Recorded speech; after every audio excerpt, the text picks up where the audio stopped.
કોઈએ બિજરાજદાનભાઈ ગઢવીને એમ કીધું નથી કે ભાઈ દેવાયત ખવાડ તમારી વિરુદ્ધમાં બોલતા હતા એટલે હું એને ઠપકો આપ્યો, એમ નહીં કે કલાકાર છે સાહેબ સંસ્કૃતિને સાચવવા માટે આવ્યો છે, સમાજને કંઈક સારી વસ્તુ દેવા માટે આવ્યો છે, સમાજના ભાગલા પડવા માટે નહીં. કલાકાર શું બનાવ્યો છે કે કોઈ સમાજમાં ભાગલા પડતા તેને એક કરી નાખે. એક જમાનામાં લોક સાહિત્યકાર જન્મતા, હવે બને છે, આટલો ફેર છે.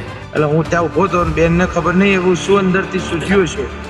તો જેવો ગરબો પત્યો એવો તરત જ મારી જોડે આવ્યા અને મારા કાનમાં અભદ્ર ભાષા બોલવા માંડ્યા, ગાળો બોલવા માંડ્યા, જમતમ બોલવા માંડ્યા. મેં એમને પાછું ટકોર કરી કે બેન તમે શું બોલો છો, તમને ખબર છે? એટલે કે હા મને ખબર જ છે. મેં કે હું પટેલ છું એ ખબર છે તમને? એટલે કે હા મને ખબર છે પટેલ છો, તે શું કરી લેશો તમે અમારું? એમ મારું કોઈ ખરાબ બોલે સ્ટેજ માથે તો મારે સ્ટેજ માથેનો સામે જવાબ નથી આપવાનો, મારે એને નીચે જ કહેવાનું છે તારે શું તકલીફ છે, આપણે પૂરું કરી નાખીએ. હવે આપણને સાહિત્ય કરવા બોલાવે છે, આપણને ગાવા બોલાવે તો આપણે ગાવાનું સાહિત્ય કરવાનું, આપણા પર્સનલ ઝઘડા ક્યાં લેવાની જરૂર છે? કે સિલેક્ટેડ ડાયરાનો મતલબ શું? તમારી પાસે કોઈ કામ આવે, કોઈ મારો ફોન આવે તો તમે મને એવું પૂછો દીક્ષિતભાઈ તમે કોણ છો, પછી હું સિલેક્શન કરું કે શું? આ કઈ રીતે જજમેન્ટ આવે સિલેક્ટેડ ડાયરા? છેલ્લા એકાદ દાયકાથી શું થયું છે, ટીવીનો યુગ જ્યારથી શરૂ થયો ત્યારથી હજારોમાં રમનારા કલાકારો લાખોમાં રમવા માંડ્યા. હવે મારે મારા બાળકોને આવી જગ્યાએ લઈ જવાના જ્યાં સ્ટેજ ઉપરથી એકબીજાને ધમકીઓ અપાતી હોય, જ્યાં ચકલા બાજ આવા બધા શબ્દો બોલાતા હોય. બ્રિજરાજદાનભાઈ ગઢવી અને દેવાયતભાઈ ખવડ બેનો 2 વર્ષ જૂનો ઝઘડો હાલે છે. એ શેરી ગલી જેવો ઝઘડો છે, એને ને મંચને કાંઈ લેવા દેવા નહીં.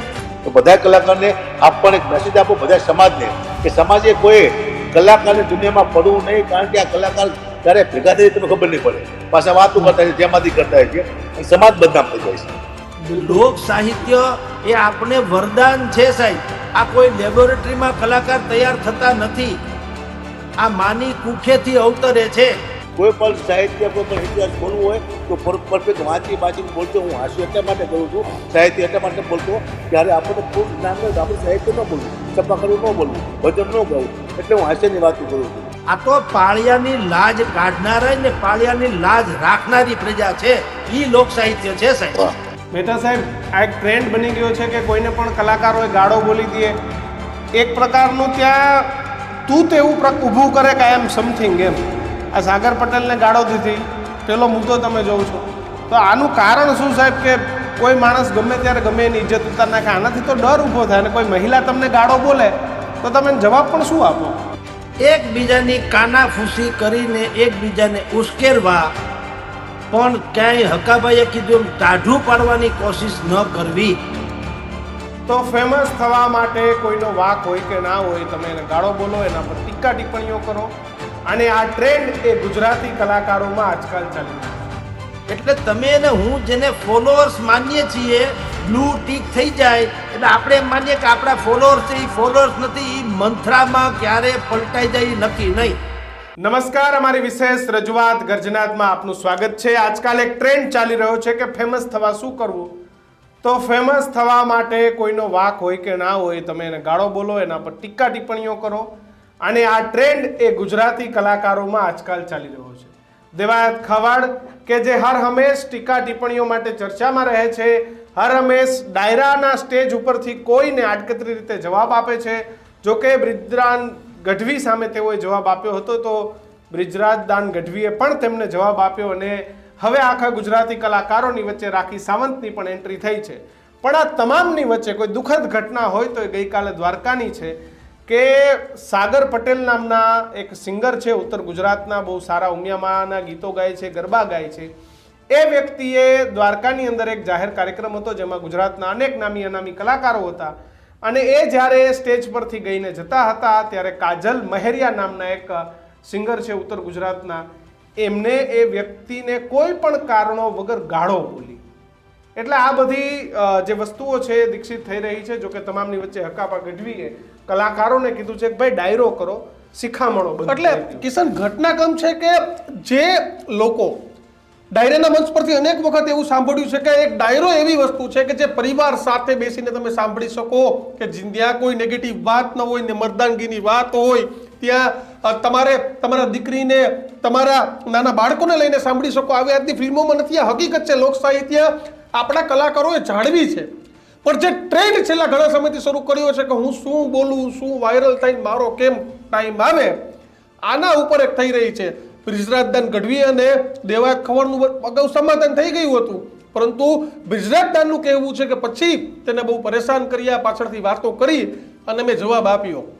2025માં સિલેક્ટેડ ડાયરાનો મતલબ શું એ પણ પૂછ્યું કે સિલેક્ટેડ એટલે કઈ રીતે. અને મારે જે હકાભાથી જ શરૂઆત કરવી છે કે હકાભાને જ પૂછવું છે કે સિલેક્ટેડનો મતલબ કલાકારોની ભાષામાં શું થાય. આજે આ જ મુદ્દે ચર્ચા કરવી છે. જગદીશ મહેતા, રાજકોટથી વરિષ્ઠ પત્રકાર, રાજકીય વિશ્લેષક નહીં પરંતુ ગુજરાતના તમામ સામાજિક ઇસ્યુના વિશ્લેષક હું જગદીશભાઈને કહીશ, કારણ કે તર્કબદ્ધ વાત હોય છે. સાગર પટેલ કે જેઓ સિંગર છે, કલાકાર છે, સાથે જ હકાભા ગઢવી લોક સાહિત્યકાર, હાસ્ય કલાકાર છે. હકાભા, પહેલો સવાલ તમને મારો કે સિલેક્ટેડ ડાયરાનો મતલબ શું? તમારી પાસે કોઈ કામ આવે, કોઈ મારો ફોન આવે તો તમે મને એવું પૂછો કે દીક્ષિતભાઈ તમે કોણ છો, પછી હું સિલેક્શન કરું કે શું? આ કઈ રીતે જજમેન્ટ આવે સિલેક્ટેડ ડાયરા? રોલ્સ રોયલ જેવું તો નથી કે આટલા કરોડની સંપત્તિ હોય તો જ ગાડી લઈ શકો. તમારે તમારી ફીથી મતલબ છે, એમાં સિલેક્ટેડનો મતલબ શું હકાભા? મને આ સિલેક્ટમાં ખબર નથી પડતી. હું તો દેશી માણસ, હું સિલેક્ટનો મતલબ શું થાય ખબર નથી. પણ એટલું કહું કે કલાકાર છે સાહેબ, સંસ્કૃતિને સાચવવા માટે આવ્યો છે, સમાજને કંઈક સારી વસ્તુ દેવા માટે આવ્યો છે, સમાજના ભાગલા પડવા માટે નહીં. કલાકાર શું બનાવ્યો છે કે કોઈ સમાજમાં ભાગલા પડતા હોય તેને એક કરી નાખે, કુટુંબમાં ભાગલા હોય તેને એક કરી નાખે, ભાઈઓમાં ભાગલા હોય તેને એક કરી નાખે. આ કલાકાર આવું કરવા માટે આવ્યો છે. તો કલાકાર ખુદ બાજવા માંડ્યો છે અને સમાજમાં તિરાડ પડવા માંડ્યા એવું તિરાડ પડતી એવું મને લાગે છે. સમાજને બહુ અપેક્ષા છે અમારી પાસે કે કલાકાર અમને કંઈક આપશે. અમે તો સમાજને શું આપી, કઈ ના આપતા છે? પૈસા લઈને ઘર ભેગા થઈ જાય છે, સમાજને કંઈ આપી જ ના શકતા, એવી સારી વાત ન કરી શકતા જે સમાજને ઉપયોગી થાય, સારું સારું એવું ભજન ન કરી શકતા અમે જે સમાજને ઉપયોગી થાય. અમારો ફોલ્ટ છે. અને બધા કલાકારને વિનંતી કરું છું કે આ ઝઘડા બગડા બધું મૂકો, શાંતિથી સારી વાતો કરો, સમાજ આની નોંધ લે. બધા સમાજ કે લાયક કલાકાર સ્ટેજમાંથી બેહારો, જે બકવાસ કરતો સ્ટેજમાંથી ન બેહારો. તમારું હકાભા કાલે કેમ એટલું બધું દર્દ છલકાઈ ગયું? કેમ તમારે ડાયરામાંથી કલાકારોને શિખામણ આપવી પડી? એટલા માટે મેં ભીખુદાનભાઈ ગઢવી હોય, બચુભાઈ ગઢવી હોય, દિવાળીબેન ભીલ હોય, પ્રાણલાલ વ્યાસ હોય, નારાયણ સ્વામી હોય, આ જૂના કલાકારો કેવું દાદ બાપુ છે, કાગ બાપુ છે, સમાજને કેવું આપી ગયા છે. અને હવે અમે આવ્યા છીએ સમાજ, એવું મને લાગે છે. તો બધા તો એક સરખા નથી ને હકાભા? પણ સરખા નથી તો કોઈ બોલવું તો જોઈશે ને. બધા કલાકારને ભેગા થઈ કેવું પડશે કે ભાઈ કલાકારની સાહિત્ય એટલે સાહિત્યની વાતો કરો, પર્સનલ ઝઘડા લઈને સ્ટેજમાંથી ન આવશો. મારું કોઈ ખરાબ બોલે સ્ટેજ માથે તો મારે સ્ટેજમાંથીનો સામે જવાબ નથી આપવાનો, મારે એને નીચે જઈને કહેવાનું ભાઈ તારે શું તકલીફ છે, આપણે પૂરું કરી નાખીએ. હવે આપણને સાહિત્ય કરવા બોલાવે છે, આપણને ગાવા બોલાવે તો આપણે ગાવાનું, સાહિત્ય કરવાનું. આપણે પર્સનલ ઝઘડા ક્યાં લેવાની જરૂર છે? અમારું હાસ્ય કલાકારની દુનિયામાં અમારે બધા દાંત કાઢે છે કે કલાકાર આવા હોય. ઈર્ષા તો 10 વર્ષથી હું જોઉં છું ચાલતી આવે છે મારામાં, પણ હવે ઈર્ષા સ્ટેજમાંથી આવી ગઈ છે. લોકોને હામામી કહેવા માંડ્યા છે. સમાજ આની ચોક્કસ બધા સમાજ આની નોંધ લે કે આ હે ને સમાજમાં ભાગલા પડી જાય છે. લાયક કલાકાર સ્ટેજમાંથી બેહારો, સંસ્કૃતિ સાચવવાની વાત કરો, કારણ કે ડાયરાના પાયા હવે સાહેબ ખોદી ગયા છે, ઢોળવાની બાકી માથે છે, સંસ્કૃતિનો નાશ થતો જાય છે. અમે સનાતન ધર્મને સાચો હોય છે, તમારા ડાયરાને સાચો હોય છે, તો લાયક કલાકાર જો સ્ટેજમાંથી ગાયરું બોલવાના કલાકાર નહીં હાલે સ્ટેજમાંથી. હકાભા ગઢવી ખરાબ બોલતા છે, હકાભા સમાજને રોકવો પડશે કે ભાઈ તમે સાહિત્ય કરવા આવ્યા છો, બકવાટ કરવા નથી આવ્યા. આ સમાજની પણ ફરજ બને છે. બિલકુલ. સાગર, તમારે કાલે શું થયું હતું દ્વારકામાં? આખી ઘટના શું હતી? શું કાર્યક્રમ હતો અને પછી શું થયું? નમસ્કાર, જય ઉમિયામાં હકાભા, જગદીશભાઈ, કિશનભાઈ, બધાને નમસ્કાર કરું. બધાને જય ઉમિયા કહું છું. કાલે બધાએ સન્માનનો કાર્યક્રમ હતો અને બહુ સારી વાત કહેવાય કે જે કળા લઈ અને બધાના વચ્ચે અમે લોકો આવીએ છીએ અને એનું જો સન્માન થતું હોય તો બહુ સરસ વાત છે. પણ જ્યારે સન્માન થઈ રહ્યું હતું અને સન્માન થયા પછી બધાને કીધું કે ભાઈ એકાદું તમે તમારો અવાજ બધા વચ્ચે મૂકો, બીજા પ્રેક્ષકો આવ્યા છે એમને લાભ આપો.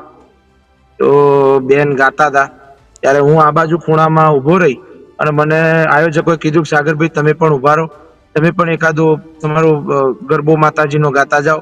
એટલે હું ત્યાં ઉભો હતો, બેનને ખબર નહીં એવું શું અંદરથી સૂઝ્યું છે કે જેવો ગરબો પત્યો એવો તરત જ મારી જોડે આવ્યા અને મારા કાનમાં અભદ્ર ભાષા બોલવા માંડ્યા, ગાળો બોલવા માંડ્યા, જમતમ બોલવા માંડ્યા. મેં એમને પાછું ટકોર કરી કે બેન તમે શું બોલો છો, તમને ખબર છે? એટલે કે હા મને ખબર જ છે. મેં કીધું હું પટેલ છું એ ખબર છે તમને? એટલે કે હા મને ખબર છે પટેલ છો તે શું કરી લેશો તમે અમારું એમ. પણ મેં કીધું મેં શું કર્યું છે એ પહેલા તો કહેતા જાઓ, હું શું કરી છે એ બીજો વિષય છે. કારણ શું સાગરભાઈ તમને ગાળો બોલવાનું? એ હું જ શોધી રહ્યો છું હજુ.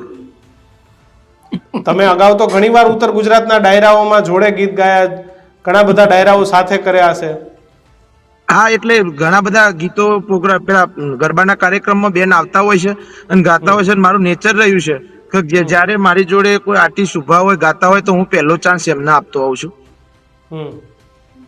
તો તમે એટલે મારા સ્ટેજ ઉપર તો ક્યારે એવું થયું નથી. પણ એમને પૂછતા હોત તો આવું બધું કરીને મારા હું બહુ ખરાબ વર્તન વાણી વિલાસ કરીને પછી સીધા એમની ગાડીમાં બેસીને નીકળી ગયા. અને હું એવો માણસ છું, પટેલનો દીકરો છું, એટલે ત્યાં ઉબાળો કરવા નતો માંગતો.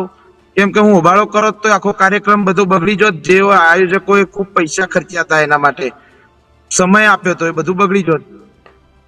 એટલે પછી મારા સમાજની ગાડી પર કારણ શું બેનને તમને ગાળો દીધી એનું કારણ શું? તમે ઉમિયામાના ગીતો ગાયા એટલે, અને તમે એક બહિષ્કારની વાત કરી છે એક સચોટ જવાબ આપવા માટે.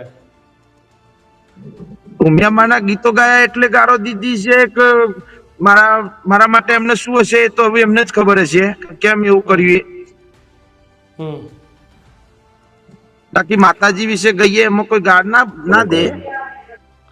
સાગરભાઈ તમે અપીલ પણ કરી છે પટેલ સમાજને? કાલે મેં અપીલ 100% કરી. કેમ કે અંગત મારા વિશે બોલ્યા હોત તો હું જતું કરત. હું પટેલનો દીકરો છું, જતું કરવા માનું એવો છું ભાઈ. માતાજીનો ભગત છું, માની ખૂબ સેવા અર્ચના કરી છે અને મેં માતાજીના ગરબા ગાયા છે, મેં સમાજના કાર્યક્રમો કર્યા છે. હું ક્યારે કોઈને નડ્યો નથી, દરેકને વંદન કરીને આગળ વધ્યો છું, ચાલ્યો છું. ક્યારેય કોઈના વિવાદમાં હું બોલ્યો નથી. બસ હું અને મારી ઉમિયા સિવાય મેં કોઈ જાતનું વિવાદ ક્યારેય કર્યો નથી. બિલકુલ. જગદીશભાઈ, ગુજરાતની લોક સંસ્કૃતિ જે ડાયરા કલાકારો, મારી શરૂઆત તમે સાંભળી કે મેં એવું કહ્યું કે કલાકારો સ્ટેજ ઉપરથી કહે કે ભાઈ એક જ કાર્યક્રમ ડાયરાઓનો આ લોક સંસ્કૃતિનો કાર્યક્રમ થાય છે જે તમે પરિવાર સાથે જોઈ શકો. હવે મારે મારા બાળકોને આવી જગ્યાએ લઈ જવાના જ્યાં સ્ટેજ ઉપરથી એકબીજાને ધમકીઓ અપાતી હોય, જ્યાં ચકલા બાજ આવા બધા શબ્દો બોલાતા હોય. જુઓ દીક્ષિતભાઈ, અત્યારે એક કાળ પરિવર્તિત થઈ ચૂક્યો છે. એક જમાનામાં લોક સાહિત્યકાર જન્મતા, હવે બને છે. આટલો ફેર છે.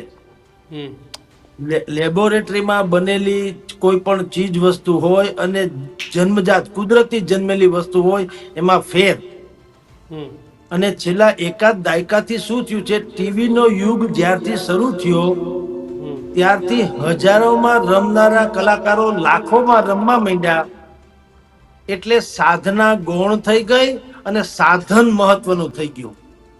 સાધનને ભોગ સાથે સંબંધ છે, સાધનાને ત્યાગ સાથે સંબંધ છે. પેલા રિહર્સલ નતું થતું અને એ લોકો કરતા હતા, રિયાઝ કરતા હતા.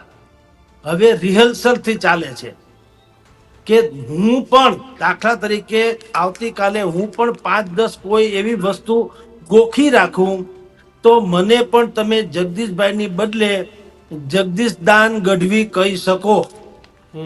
એને કહેવાય રિહર્સલ. પેલા શું હતું, જન્મજાત પ્રાણલાલ વ્યાસ, દમયંતીબેન બરડાઈ, દિવાળીબેન ભીલ, હાજી રમકડું થી માંડીને શાહબુદ્દીન રાઠોડ, આ બધા જન્મજાત છે. એટલે એને રિયાઝ કરવું પડ્યો. ઈશ્વરે એનામાં કાંઈક રોપ્યું હતું, એ અત્યારે ગંગાની જેમ એનો ધોધ વહાવડાવે. એટલે બાપ અને દીકરી સાથે બેસીને સાંભળીને સમજી બેસી શકે એવું બહેતરીન. જો એક મોરારી બાપુ જેવા કથાકારોની વ્યાસપીઠની જે મહત્વ હતું, એ મહત્વ લોક સાહિત્યકારના મંચનું હતું. આપની જાણ ખાતર રાજકોટમાં જ્યારે હેમુ ગઢવી હોલનું ઉદ્ઘાટન કરવાનો વારો આવ્યો તો, વખત આવ્યો તો, ત્યારે ઉપેન્દ્ર ત્રિવેદી વિધાનસભાના અધ્યક્ષ સ્પીકર હતા, અભિનય સમ્રાટ. એના હાથે ઉદ્ઘાટન હતું અને એ ઉદ્ઘાટન કરવા આવ્યા એટલે રાજકોટમાં આવ્યા. એટલે રાજકોટમાં તો અહીંનું રતન હતું રમેશભાઈ મહેતા, હાસ્ય સમ્રાટ. એટલે એને સાથે લઈ આવ્યા, રાખવામાં આવ્યા અને કાતર લઈને ભાઈએ ઉપેન્દ્રભાઈ ત્રિવેદીએ કીધું તમે હાથ અડાડો, આપણે હોલનું ઉદ્ઘાટન કરીએ. તો રમેશ મહેતાએ કીધું ઈ તમે તમારી ઢબે કરો, હું મારી ઢબે કરીશ. ઉપેન્દ્ર ત્રિવેદીએ કેચીથી રિબિન કાપીને ઉદ્ઘાટન કરી નાખ્યું. પછી બધા અંદર હોલમાં પ્રવેશ્યા. પછી રમેશ મહેતાએ બધા જે હાજર હતા એ બધાને કીધા આઘા ખસો, આમ દૂર રહ્યો, મને સમય આપો, જગ્યા આપો, મારે હવે આવવું છે. તો બધા હટી ગયા. બધાને એમ કે રમેશ મહેતા છે કે હાસ્યનું હુલડ સરસ છે. એણે શું કર્યું ખબર? રમેશ મહેતા મંચના પગથિયા ચડ્યા ખરા, પણ મંચ ઉપર આવતા વેત એ દડી ગયા અને ગથોડિયા મંડ્યા ગાળવા, આમ ગળોઠિયા ગાળવા માંડ્યા, શરીરથી આળોટવા માંડ્યા ટૂંકમાં. તો બધા અચરજ ભરી નજરે જોઈ રહ્યા કે આ આવી રીતે કેમ આળોટવા માંડ્યા. ઊભા થઈને રમેશ મહેતાએ જે કીધું ત્યારે આપણને ખબર પડે કે આ ખાલી હાસ્ય સમ્રાટ નથી, આ તો નાટ્ય સમ્રાટ છે. એણે એમ કીધું ઉપેન્દ્રભાઈને ઉદ્દેશીને કે ઉપેન્દ્રભાઈ, આ રંગમંચ છે એ આપણી માં છે. માનું ઉદ્ઘાટન ન હોય, એના ખોળા ખૂંદવાના હોય. ક્યા બાત, ક્યા બાત. એટલે કહું છું આ બાય બોન કલાકારો જે હતા, હકાભાઈ એમાં સામેલ થશે કે જે જન્મજાત કલાકારો છે એ ક્યારેય ઈ સ્ટેજ ઉપરથી ઉતરવું પસંદ કરશે, પણ સ્તર ઉપરથી હેઠું ઉતરવું પસંદ નહીં કરે. જે ઝઘડો અત્યારે ચાલે છે એ નીચલા સ્તરનો છે અને એને પ્લેટફોર્મ ઉપલું સ્તરનું પકડ્યું, એ ખોટું છે. બ્રિજદાનભાઈ ગઢવી અને દેવાયતભાઈ ખવડ બેનો 2 વર્ષ જૂનો ઝઘડો હાલે છે. એ શેરી ગલી જેવો ઝઘડો છે. એને ને મંચને કાંઈ લેવા દેવા નહીં. તમે દેવી પુત્ર છુઓ, તમને માં સરસ્વતીએ કંઠ આપ્યો છે, તમે ગહકો છો, બોલો છો નહીં, ગહેકો છો મોરલાની જેમ. એટલે લોકો તમને ચાતક નજરે માણી રહ્યા છે. તમારાથી અમુક વસ્તુ નીચલી કક્ષાની ન થાય. મોરારી બાપુ પ્રત્યે આપણને એટલી બધી શ્રદ્ધા છે કે એને ગમે તેવી તીવ્ર ઝંખના હોવા છતાં અને કાંઈ પાપ ન કરવા હોવા છતાંય રોડ ઉપર ઊભા રહીને ભેળપૂરી ખવાય નહીં. યસ, કારણ કે એની શ્રદ્ધાનો સવાલ છે. કરોડો લોકોએ બાપુને જે રીતે જોયા છે, નહીતર પાણીપુરી ખાવું એ કોઈ પાપ નથી. પણ મોરારી બાપુ ઊભા ઊભા પાણી ખાય તો ખરાબ લાગે. એવી રીતે મંચ ઉપર તમે આ જે તથાકથિત ઝઘડા કરો છો એ એટલું જ ખરાબ લાગે. કારણ કે આ મંચ એ તો ઓપન યુનિવર્સિટી છે. લોક સાહિત્ય એ આપણે વરદાન છે સાહેબ. આ કોઈ લેબોરેટરીમાં કલાકાર તૈયાર થતા નથી. આ માની કુખેથી અવતરે છે. દિવાળીબેન ભીલ તમે જુઓ, પ્રાણલાલ વ્યાસ જુઓ, ભીખુદાન ગઢવી જુઓ, ઈશ્વરદાન ગઢવી જુઓ, આ બધા જન્મજાત, હકાભાની પણ હું કહું છું, આ બધા જ લોકો એ જન્મજાત છે કલાકાર. એને ક્યાંય શીખા નથી. હમણાં ન ભાઈ હકાભાઈએ શરૂઆતમાં જ કીધું કે ભાઈ તમે આ સિલેક્ટેડ બિલેક્ટેડ હું ભણ્યો નથી, દેશી માણસ છું, મને ખબર ન પડે. એનો અર્થ જ એ છે આ બાય બોર્ન કલાકાર છે, જન્મજાત કલાકાર છે. એમાં ફેબ્રિકેટેડ કોઈ વસ્તુ ન આવે. એટલે દેવાયતભાઈ થી માંડીને બ્રિજરાજદાન સુધીના એ, અથવા તો તમે જે અત્યારે બીજો નવો એક મુદ્દો લઈ આવ્યા છે એ બેન આ ભાઈ કાજલબેન વહેરિયાથી માંડીને સાગરભાઈ આપણી સાથે છે. તો કાજલબેન જેવા, એટલે ટૂંકમાં તમામ કલાકારોએ સાહેબ એક ગરિમા જાળવી જોઈએ. એક ગામના ચોરે માજી બેઠા હતા ને લાજ કાઢીને બેઠા હતા. ગામના ચોરે બીજું કોઈ નતું. ગામનો ચોરો સોરી ખાલી હતો ને માજી ત્યાંથી નીકળ્યા એટલે લાજ કાઢી. કોકે પૂછ્યું એને કે માજી આખો ચોરો તો ખાલી છે, અહીં કોઈ બેઠું તો નથી, તમે શેની લાજ કાઢો છો? એને કીધું કે જે આ ગામનો ચોરો છે ને એની ન્યા જે એક પથ્થર છે એ પથ્થર ઉપર તમારા બાપા બેસતા, હું એની લાજ કાઢું છું. આ તો પાળિયાની લાજ કાઢનારા ને પાળિયાની લાજ રાખનારી પ્રજા છે. ઈ લોક સાહિત્ય છે સાહેબ. બિલકુલ. હકાબા, હવે જગદીશભાઈએ જી, જે વાત કરી, ઘણી બધી વાત કરી કે પહેલા કલાકારો, એમાં તમારો પણ ઉલ્લેખ થયો કે કલાકાર જન્મે. કાંઈ મારે એવું કહું કાલથી મારે ડાયરા કરવા તો હું કલાકાર બની ન શકું, કારણ કે એ માના પેટમાંથી એ શીખીને આવેલી વસ્તુ છે. તો કેમ આજની પેઢી, આજના કલાકારો નથી સમજતા? ભાઈ એક વાત ચોક્કસ કરું કે હું જેટલા 10 વર્ષથી જોતો આવું છું. ઈર્ષાનો ભાવમાં રહેલો છે તો ઈર્ષા સ્ટેજમાં આવી જાય છે. અને એટલી વાત ચોક્કસ કરું કે મારો પર્સનલ ઝઘડો હોય, મારા વિશે કોઈ કલાકાર ખરાબ બોલે સ્ટેજમાંથી તો હું પછી એ વિશે ખરાબ ન બોલું. મને ખબર પડે મારે એને ઘરે જવાનું કહેવાનું કોઈ પતા હોય. સ્ટેજમાંથી આપણા ઝઘડા આપણે લાવવાની જરૂર નથી. કારણ કે હું એટલા માટે ભાઈ બોલ્યો છું આયા કે મને એવું લાગ્યું કે સમાજમાં ભાગલા પડશે, સમાજમાં વિવાદ પડશે. વિવાદ ન પડે એટલા માટે કલાકારને મેં ઠપકો આપ્યો છે. બધા કલાકારોમાં હું પણ આવી છું. મારે પણ બોલવામાં ધ્યાન રાખવું પડે, બધા કલાકારને ધ્યાન રાખવું પડે. શું બોલવું શું ન બોલવું એવી મોટી અપેક્ષા સમાજને કલાકાર પાસે બેઠો છે. સાહેબ એ પ્રમાણે અમે કઈ સમાજને આપી જ ન શકતા.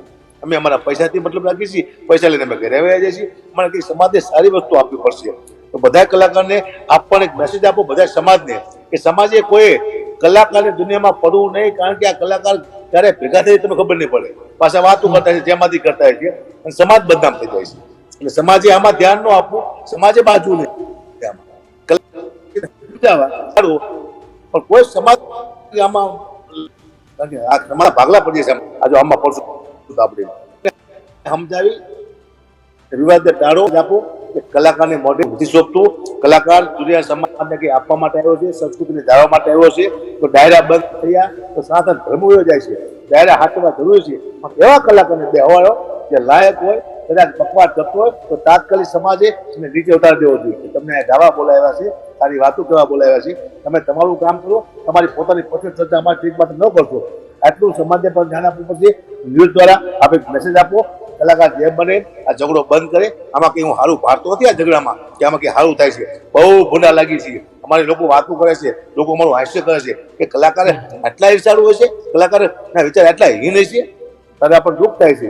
મને ખુદને મજા નથી આવતી કે આ ધંધો મેં ક્યાં પકડી લીધો. મારું તો આ કામ જ નથી, બધો ધંધો પકડી લીધો એવું લાગે છે. એટલે હકાબા એક આખી ટોળકી છે જેનાથી કલાકારોને બચીને રહેવાનું છે. તમે જ કહેતા હતા કે ભાઈ એક આખી ટોળકી માફીના વિડીયો તૈયાર લખાવે, તમે કંઈક બોલો, સાચું બોલાણું હોય ખોટું બોલાણું હોય પણ એ કલાકારને અપમાનિત કરવા ફરે. હવે એ ટોળકીની સામે લડવાનું, એવા સામાજિક તત્વોની સામે લડવાનું કે કલાકારે અંદરો અંદર લડવાનું? સાચી વાત છે. એ તમે જે ટોળકી કીધી ને એ જ વેગ આપે છે અત્યારે. કલાકારને અંદર અંદર બધાડે આને લાંબુ કરો. વિવાદ ટાળવાની વાત તો કોઈ કરતું નથી. લાંબુ જ આમ ન બોલાય આમ ન બોલાય એમ કે લાંબુ કરી રાખે છે. અને માફી મગાવવાના વિડીયો એટલા માટે આવે છે એના જવાબદાર અમે ખુદ છીએ. અમારી વાણીનો વિવેક વહી ગયો છે ભાઈ. અમે શું બોલવું બહાર ન રહ્યું એટલે અમારે માફી માગવી પડે છે. કોઈ પણ સાહિત્ય કોઈ પણ ઇતિહાસ બોલવું હોય તો પરફેક્ટ વાંચીને બોલતો. હું હાસ્ય એટલા માટે કરું છું, સાહિત્ય એટલા માટે બોલતો કે અરે આપણને પૂર્ણ જ્ઞાન ન હોય તો આપણે સાહિત્ય ન બોલવું, છપ્પાખરું ન બોલવું, ભજન ન ગાવું. એટલે હું હાસ્યની વાતો કરું છું. કારણ કે અમારી જવાબદારી બને છે સ્ટેજમાંથી કદાચ ભૂલ કરીને તો હવે કલાકારે તાત્કાલિક કહેવું પડશે કે અમારી ભૂલ થઈ જશે, અમે માફી માગી ન્યા જ પહેલું તો ભૂલ કરે એવું તમે બોલશો જ નહીં. કોઈ સમાજને નુકસાન પહોંચે એવું ન બોલતું, કોઈનું નુકસાન થાય એવું ન બોલતું. એટલે અમારે પણ ધ્યાન રાખવાનું છે. અને જે આ ટોળકી છે માફી મગાવે છે એને પણ વિનંતી કે નાની એવી વસ્તુમાં તમે માફી ન મગાવશો કે એવો મુદ્દો હોય કોઈ સમાજને નુકસાનકારક હોય તો બરોબર છે. હાલતા ચાલતા હવે લોકો ડાયરામાં ઓછા આવે છે અને ભૂલ કાઢવાના માણસો જાજા આવે છે. બિલકુલ. અને અમારો વાંકે છે અમે સ્ટેજમાંથી અમારી ગરીમાં જાળવી નથી શકતા. એ તમને આ સાબિત થઈ ગયું. અમે ગરીબ સાહેબે કીધું ને આ સાબિત થઈ ગયું. અમે અમારી ગરીમાં જાળવી નથી શકતા. તારા એવો લંક લાગ્યો. બિલકુલ. સાગરભાઈ, કલાકારોમાં જે આ બધી વસ્તુઓ આવી છે, એકબીજાને બોલવાની, કમેન્ટ પાસ કરવાની કે ગાળો બોલવાની, આ સસ્તી પ્રસિદ્ધિ માટેની આ બધી વસ્તુઓ થઈ રહી છે. સોશિયલ મીડિયામાં સસ્તી પ્રસિદ્ધિ લેવી હોય છે, લોકોને પોતાના સમાજમાં એક મેસેજ આપવો એક જો હું શું કરી શકું છું, એના માટે આ બધા ખતરાઓ થાય છે. કદાચ એવું બની શકે કેમ કે એમનું નામ બધી જગ્યાએ આવે ને એ રીતે એમને કદાચ આગળ વધવું હોય. પણ હું એક અલગ પ્રકારનો કલાકાર છું. હું માતાજીના ગરબા ગાઉં છું. મેં જાતે લખેલા, સમાજને પ્રેરણા મળે એવા ગરબા ગાઉં છું. અને હું જન્મ્યો તો ત્યારે મારું ઘર 8 રૂમનું હતું અને મારા પપ્પાની જોડે ગાડી હતી. અને જ્યારે બધા લોકો પેદલ ચાલતા હતા એ વખતે અમારા દાદાઓ જોડે ગાડા હતા ને 2 બળદ હતા. અને અત્યારે મર્સિડીઝ ગાડીઓ અમારી જોડે છે. એટલે ક્યારે પૈસા માટે હું ગાયો નથી, હું સમાજ માટે ગાયો છું. હા, હું ગાવાના પૈસા ચોક્કસથી લઉં છું, પણ કેમ લઉં છું કે મારી વાણીને મફત એનો કોઈ મોલ એમ ન થાય કે આ તો મફત મળે છે એની કિંમત ના જળવાય. એટલા માટે હું એના પૈસા લેતો હોઉં છું, પણ એ રૂપિયા પણ હું સારી જગ્યાએ યુઝ કરતો હોઉં છું, કેમ કે મારા ઘરમાં હું જે ગઈને રૂપિયા લાવું છું એની બિલકુલ કદીએ જરૂર પડે એમ નથી. યસ. તો આ જે પ્રકરણ થયું એમાંથી તમને શું, તમારા મનમાં શું વિચાર આવ્યો? તમે પોસ્ટ પણ કરી પટેલ સમાજ માટે, બેન માટે થઈને, કે ભાઈ આ બેનને બોલાવશો નહીં.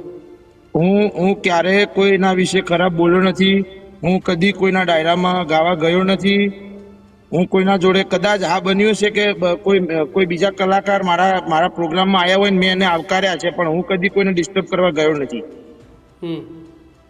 તો આ બેન કેમ મારા વિશે બધું આ બોલ્યા એ મને હજુ ખબર પડતી નથી. એટલા માટે મેં સમાજને અને સમાજ વિશે બોલ્યા એટલે જ મેં સમાજમાં રજૂઆત કરી.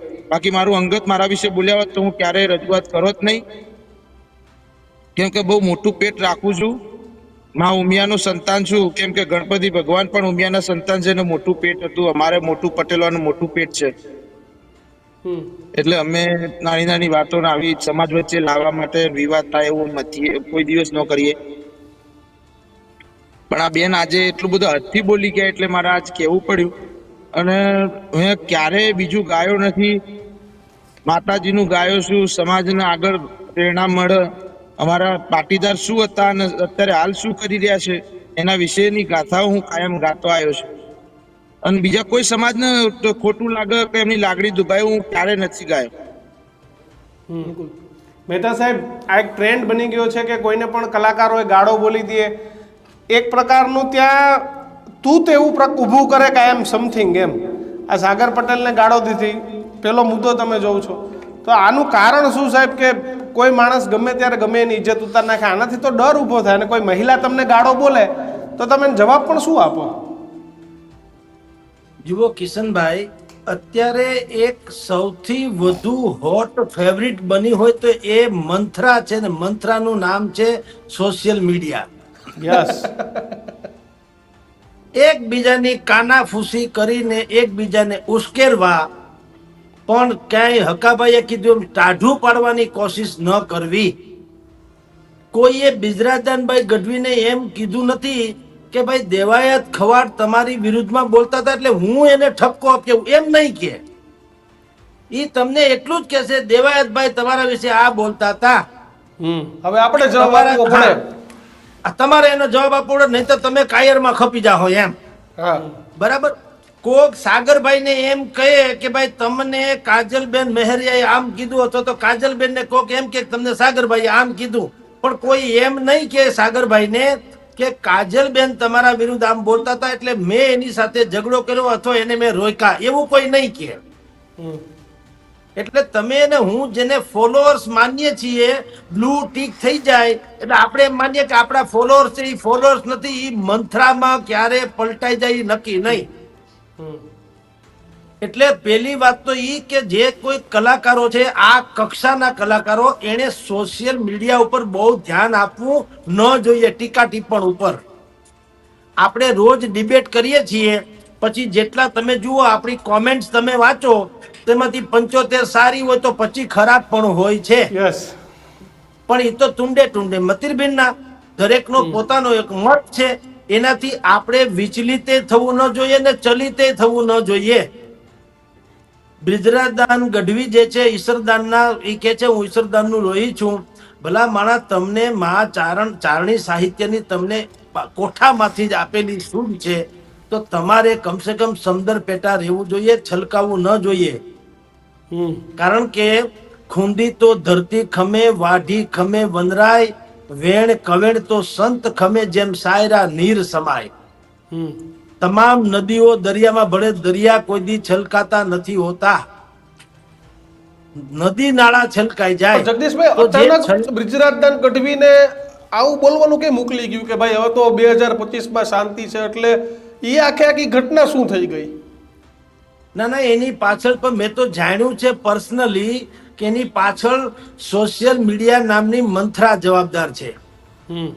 નહીતર 2000 તમે જે સાલ કયો છો એમાં તો સમાધાન મોગલ ધામમાં થઈ ગયું હતું. મોગલના ધામમાં મઢડા ખાતે સમાધાન થઈ ગયું. હા, ત્યાં સમાધાન થઈ ચૂક્યું હતું, પણ પછી મંથરાઓને મજા નથી આવતી એટલે વળી પાછા કોઈ કે એના કાન ભંભેરણી કરીને કીધું કે દેવાયત ખબર તમારા વિશે આવું પાછું બોલ્યા, અને બરાબર એ જ સમયે બિજરાજદાનભાઈ ગઢવીનો કાર્યક્રમ ચારણી સમાજનો જ હતો. યસ, ખંભાળી. હવે પોતાનો સમાજ હોય અને ચારણ ઉપર કોઈએ કોમેન્ટ કરી હોય એવું કોઈ કે તો કોણ એમાં ચૂપ રહી શકે? એટલે બિજરાજદાનભાઈ ગઢવીએ વળતો પ્રહાર કર્યો, અને વળતા પ્રહારમાં એને બધું જ કીધું જે સામાન્ય રીતે હકાભાઈ કે છે એમ એ વૈયક્તિક વાત હતી. તેમ છતાં કીધું કે ભાઈ જે લોકો મારી વિરુદ્ધમાં બોલ્યા છે એ પોતપોતાના સંસ્કાર મુજબ બોલ્યા છે. હું કોઈ દી 2 વર્ષ પૂર્વે આપણે સમાધાન થયું પછી હું ક્યારેય વિવાદમાં પડ્યો નથી. 2025 નું પણ એમ કે ભાઈ ખવડભાઈએ પોતે જ કીધેલું, મેં નતું કીધું. મારે તો તમે કાર્યક્રમ કરો કે ન કરો, મારે તો હું ઈસુદાનનું લોહી છું એટલે હું મારા લેવલ પ્રમાણે કામ કરું છું. એ ડેડલાઇન તમે બાંધો છો, સિલેક્ટેડ વાત તમે કરો છો, છુપા છુપી તમારે રહેવું પડે છે. એટલે કે ટૂંકમાં એક ગુનામાં એને ફરાર રહેવું પડ્યું હતું, તડીપાર રહેવું પડ્યું હતું ભાઈ ખવડને. એ બધી વાત ટાંકીને એને કીધું કે છુપા છુપી તમારે રહેવું પડે છે. 50 લોકોના ટોળા લઈને તમે જ હાલો છો, તમે બોડીગાર્ડ રાખો છો. મારે બોડીગાર્ડ રાખવાની જરૂર નથી. હું એકલો અને વધીને મારો એક ડ્રાઈવર, અમે 2 લોકો હોઈએ છીએ. અને મોરા ભટકાવવાની જો બહુ ઈચ્છા હોય તો હાલ આવજો. મોરા ભટકાવવું એટલે હામું થઈ જવું. રાઈટ? હવે આવું બધું તમારી જાણ ખાતર એ જે કહેવું પડ્યું એ કારણ કે એના ચારણ સમાજનો કાર્યક્રમ હતો. પણ કોક વડીલે એમ કહેવાની જરૂર હતી કે ભાઈ આ તમારા બેના છીછરા ઝઘડા છે, એને તમે અવગણી ન શકો. એમ તો તમે વિચાર કરો, અત્યારે 140 કરોડના દેશમાંથી રોજ 60 કરોડ લોકો નરેન્દ્ર મોદીને ગાળ દેતા હશે તો હું મોદી હૃદયના ખુલાસા કરતા ફરે? ના, એવું ના હોય ભાઈ. તો કે લોકો તો કુછ તો લોગ કહેંગે, લોકો કા કામ હૈ કહેના. તમારે તમારી વાતને જે રજૂ કરવાની છે, તમે જેના થકી ખ્યાતિ પ્રાપ્ત છો, જેની તમને ઈશ્વરદત્ત ભેટ છે, તમે એટલું જ બોલે જાઓ. ઘણી વખત તો ન બોલ્યામાં 9 ગુણ હોય છે.